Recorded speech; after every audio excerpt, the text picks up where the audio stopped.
नमस्कार साथियों, मेरा नाम है योगेश्वर और आज मैं चर्चा करने जा रहा हूँ आपके साथ भारत में बेरोज़गारी या भारत में युवाओं की स्थिति।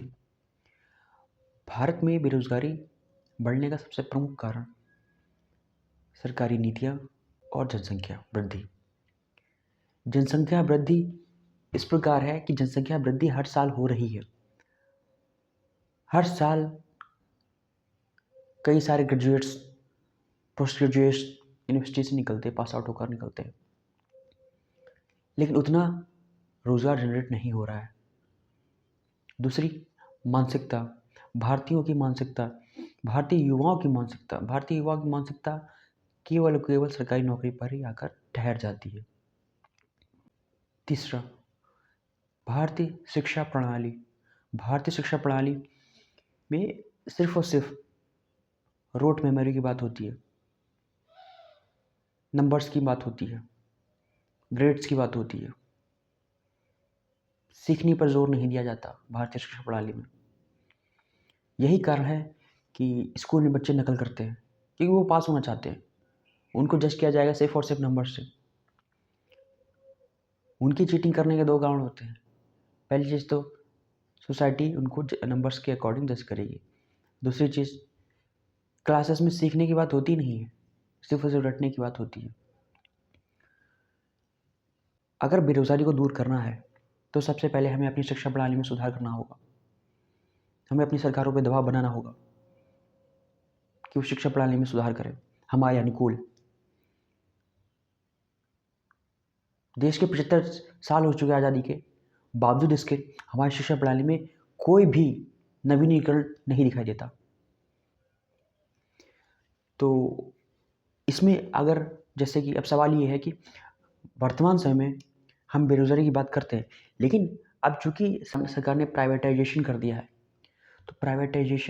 दिया है, तो उससे ये हुआ कि मैक्सिमम जो फैक्ट्रियाँ हैं, जो सरकारी नौकरियाँ थी, वो सरकार लगभग बंद कर चुकी है। तो अब बात ये आती है कि जो प्राइवेट सेक्टर में तो जो प्रोफेशनल कोर्सेज़ होते हैं, बीबी है, बीसीए है, एमसीए है, एमटेक है, उन कोर्सेज़ को तो नौकरी मिल जाती है। लेकिन जो आर्ट्स स्ट्रीम्स के जो होते हैं, साहित्य के स्टूडेंट्स होते हैं, उनको प्राइवेट सेक्टर्स में नौकरी नहीं मिलती। तो इतने बड़े पैमाने पे जो युवा बेरोज़गार हो जाएगा, उसको क्या करना चाहिए? उसके लिए क्या विकल्प है? तो सबसे पहली चीज़ तो आप अपनी स्किल्स पे काम करें। आप खुद को जानिए। ऐसा नहीं है कि आप में स्किल्स नहीं है, हर किसी में स्किल्स होती है। नहीं है, डेवलप कीजिए। आपका जो भी शौक है उस शौक में काम कीजिए। आप क्रिकेट है, बैडमिंटन है, सिंगिंग है, डांसिंग है, एक्टिंग है, राइटिंग है, वीडियोग्राफी है, इन पे काम कीजिए।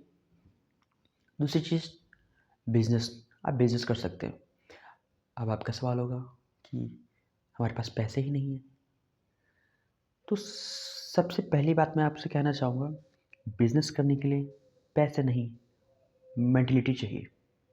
सपोज़ आपको बिज़नेस करना है, आप बस ये सोचते हैं कि आपको कोई 10-20 करोड़ रुपए दे दे, आप बिज़नेस स्टार्ट कर देंगे।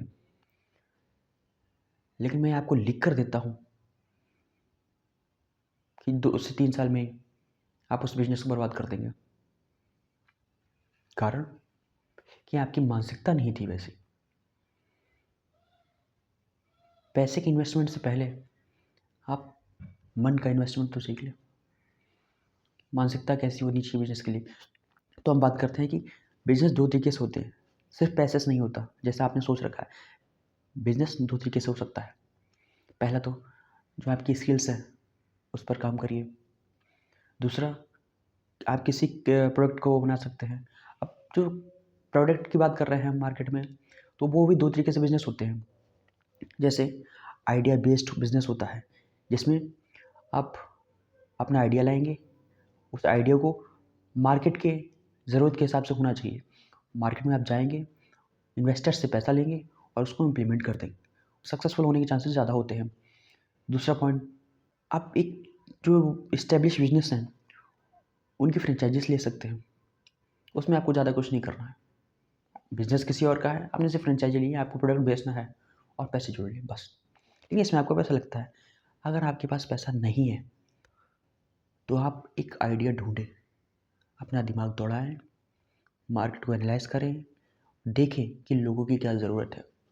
अमेज़न क्यों एस्टैब्लिश हुआ? क्योंकि उसने लोगों की ज़रूरत पहचान ली थी कि लोगों को घर बैठकर सामान खरीदना है, शॉपिंग करनी है।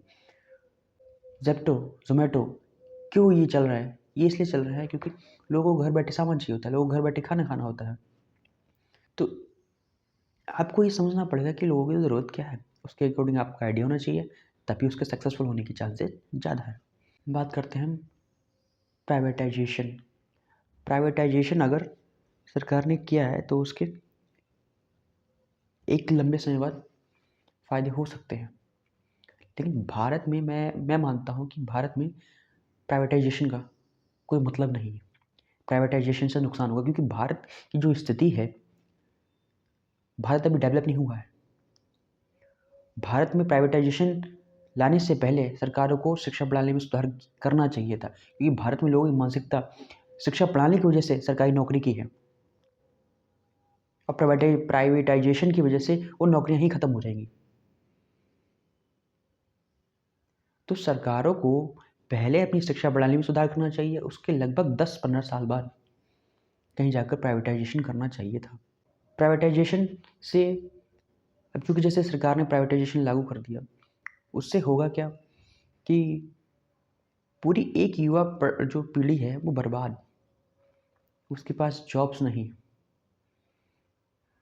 वो सीखी हुई थी शिक्षा प्रणाली से जो वर्तमान में है उससे पढ़ी हुई है और वो सिर्फ तैयार थी नौकरी के लिए और नौकरी अब है नहीं। तो आपको अगर सरकार से शिक्षा प्रणाली में सुधार नहीं कर रही है तो आप उस पर प्रेशर बना सकते हैं, आप अपनी बात कह सकते हैं, रख सकते हैं वीडियोस के ज़रिए, आर्टिकल्स के ज़रिए, ब्लॉग्स के ज़रिए। उसके अलावा आप क्या कर सकते हैं? आप ये कर सकते हैं कि अपनी स्किल्स पे काम कीजिए। मैं फिर कह रहा हूँ, अपनी स्किल्स पे काम कीजिए, ये बेस्ट है। इसमें ना आपको पैसा चाहिए, ना ही कोई अलग से शिक्षा चाहिए। बस आपको ये पहचानना है कि आपका किस में इंटरेस्ट है। सिर्फ उससे पढ़ाई में मत लगे रहिए। पढ़ाई ज़रूरी है, लेकिन पढ़ाई के अलावा आपके पास एक ऐसी स्किल हो कि यदि आपके पास नौकरी ना हो तो आप कुछ और कर सकें। तो बेरोज़गारी को भारत से मिटाने के लिए सबसे महत्वपूर्ण यही है कि आप सिर्फ नौकरी पर डिपेंड ना रहें। आपको आत्मनिर्भर बनना पड़ेगा। आत्मनिर्भर से तात्पर्य अपनी स्किल्स पर कमांड कीजिए, खुद को इतना मजबूत कीजिए कि किसी सरकार की नौकरियां बंद करने से आपको रहते हुए फ़र्क ना पड़े। भारत का युवा जब सशक्त होगा, मजबूत होगा, तभी देश डेवलप करेगा। आपका कोई भी सवाल हो तो आप कमेंट बॉक्स में पूछ सकते हैं। धन्यवाद। मिलते हैं नेक्स्ट वीडियो में।